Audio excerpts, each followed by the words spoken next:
మనం మీనరాశి గురించి చూస్తే మే మంత్లో ఎలా ఉంటుందంటే ఒక రకంగా ఒక హ్యాపీ న్యూస్ ఉంది. మీనరాశి వాళ్ళకి లాస్ట్ 2 మంత్స్ ఆల్మోస్ట్ 3 మంత్స్ సరిగా లేదు.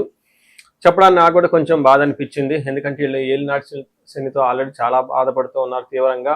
ఆ బాధలో ఇంకొక బాధలాగా అనిపించింది. కాకపోతే ఈ మే మంత్లో ఒక సంతోషకరమైన వార్త ఏమిటంటే మీనరాశి వాళ్ళకి చాలా బాగుంటుంది. దానికి ముఖ్యమైన కారణం ఏంటో తెలుసుకునే ముందు ఇందులో ఉన్న నక్షత్రాలు చూస్తే పూర్వభాద్ర 4వ పాదం, ఉత్తరాభాద్ర 1, 2, 3, 4 పాదాలు, రేవతి 1, 2, 3, 4 పాదాలతో ఉంటారు. పేరు బలం చూసుకుంటే ది, దు, షం, జా, దా, దే, దో, చాచి అన్న లెటర్స్ అంతా కూడా మీనరాశిలో ఉంటారని గమనించాలి.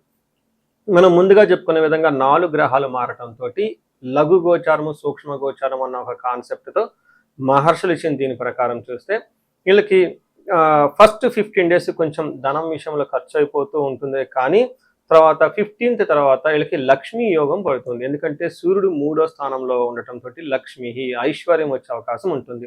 ఇప్పటిదాకా ఎవరైతే జాబులు పోయి ఉన్నారో ఆ జాబులు వచ్చే అవకాశం ఎక్కువగా ఉంటుంది. వీళ్ళకి ఏదైనా పని చేస్తే చక్క మంచి రిజల్ట్ వచ్చే అవకాశం ఉంటుంది. ఒక ఫుల్ ఎనర్జీ జోష్ అయితే ఈ మంత్లో ఖచ్చితంగా మీకు ఉంటుందని చెప్పుకోవచ్చు. కుజుని వల్ల ధనచ్ఛేదం, కొన్ని విషయాల ధనం కోల్పోయే అవకాశం ఉన్నప్పటికి కూడాను శుక్రుడు 4వ ఇంట్లో ఉండటంతో సుఖ సుహృతాభివృద్ధి అంటారు. అంటే ఫ్రెండ్స్ తోటి చక్కగా ఓవరాల్గా ఒక ప్రాస్పరిటీ గ్రోత్ అయితే ఉంటుందని తెలుసుకోవచ్చు. శత్రువుల వల్ల కొంచెం ఇబ్బందులు అయితే ఖచ్చితంగా ఉంటాయి. బట్ ఓవరాల్గా చూసుకుంటే లాస్ట్ 2-3 monthsతో కంపేర్ చేస్తే చాలా బెస్ట్ మంత్ అని మీరు గమనించుకోవాలి. మీకు 3వ స్థానంలో ఎప్పుడైతే సూర్యుడు ఎంటర్ అవుతూ ఉన్నారో ఆరోగ్యం, నిత్య సంతోషం, బంధుమిత్ర సమాగమ, అర్ధలాభ పుత్ర సౌఖ్యం, ఇష్టసిద్ధి, తృతీయగే రవి అని చెప్తారు. అంటే 3వ స్థానంలో రవి ఉంటే ఏమవుతుంది, ఆరోగ్యంగా, నిత్య సంతోషంగా, బంధుమిత్రులతో కలిసి ఉండటం, అంతేకాకుండా అర్ధలాభం, ఫైనాన్షియల్గా బాగుంటుంది, పుత్ర సౌఖ్యం, పుత్రుల నుంచి మంచి చక్కగా సపోర్ట్ అయితే వస్తుందని మీరు తెలుసుకోవాలి. అంతేకాకుండా వీళ్ళకి 2వ స్థానంలో కుజుడు ఉండటంతో ఇది వీళ్ళకి కొంచెం ఇబ్బంది పెట్టే పొజిషన్ మీరు గమనించుకోవాలి. ఎలాంటి ఇబ్బంది అంటే సర్వకార్య వినాశనం, సదా దుర్జన సంపర్క, భీతి. అంటే ఇది కొంచెం మీకు ఏమవుతుందంటే చెడ్డ వాళ్ళతో ఫ్రెండ్షిప్ చేయటము, తర్వాత ఏదైనా పని చేస్తే ఆటంకాలు రావటము, ఇవన్నీ జరిగే అవకాశం ఉంటుంది. కాబట్టి కుజుడు విషయంలో కొంచెం జాగ్రత్తగా ఉండాలి. భీతిగా భయంగా ఉండే అవకాశం ఉంటుంది. అయితే ధనాన్ని కోల్పోయే అవకాశం ఉంటుంది, అవమానం జరిగే అవకాశం ఉంటుంది. అంటే ఈ 4 గ్రహాలు మారటంలో ఒక్క కుజుడు మాత్రం ఇబ్బంది పెడుతున్నాడే తప్ప మిగతా అన్ని గ్రహాలు బాగున్నాయి. అది కూడాను సర్వకార్య వినాశం, సదా దుర్జన సంపర్క. అంటే ఫ్రెండ్షిప్ అంటే బ్యాడ్ కంపానియన్తో ఎక్కువ ఉంటారు. తద్వారా మీకు డబ్బు ఖర్చు అవుతుంది, చెడ్డ పేరు వస్తుంది. కొంచెం జనాలు కలిసే వాళ్ళతో, మంచి వాళ్ళతో కలిసి ఉంటే బాగుంటుంది. ఇది ఒక రెమెడీ లాగా అనుకోవచ్చు.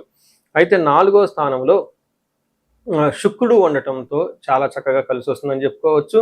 ఇక్కడ ఏం చెప్తారంటే శుక్రుడు 4వ స్థానం అంటే స్వబుద్ధి, బంధు సన్మానం, స్త్రీ సంభాషణ సంభ్రమ, పుత్రమిత్ర కళాత్రాది విద్యాగోష్ఠు, సుఖే భృగునందనే అని చెప్తారు. అంటే భృగునందుడు అంటే శుక్రుడు 4వ స్థానంలో ఉంటే భార్యల ద్వారా, పుత్రుల ద్వారా, సంతానం ద్వారా చక్కగా మాట్లాడుతూ మంచి ఒక విద్యకు సంబంధించిన వ్యవహారాలు, ఉన్నతికి సంబంధించిన వ్యవహారాలు మాట్లాడుతూ ఉంటారు. స్త్రీ సంభాషణ సంభ్రమ, లేడీస్ నుంచి మంచి సపోర్ట్ వస్తుంది, ఇంట్లో కానీ బయట నుంచి కానీ. అదే ఇన్ కేస్ లేడీస్ అయితే వర్కింగ్ ఉమెన్ ఎవరైనా ఉంటే ఆఫీసుల దగ్గర నుంచి కానివ్వండి, కాలేజ్ దగ్గర నుంచి కానీ బయట నుంచి చక్కగా మంచి రిజల్ట్ వస్తుందని తెలుసుకోవాలి.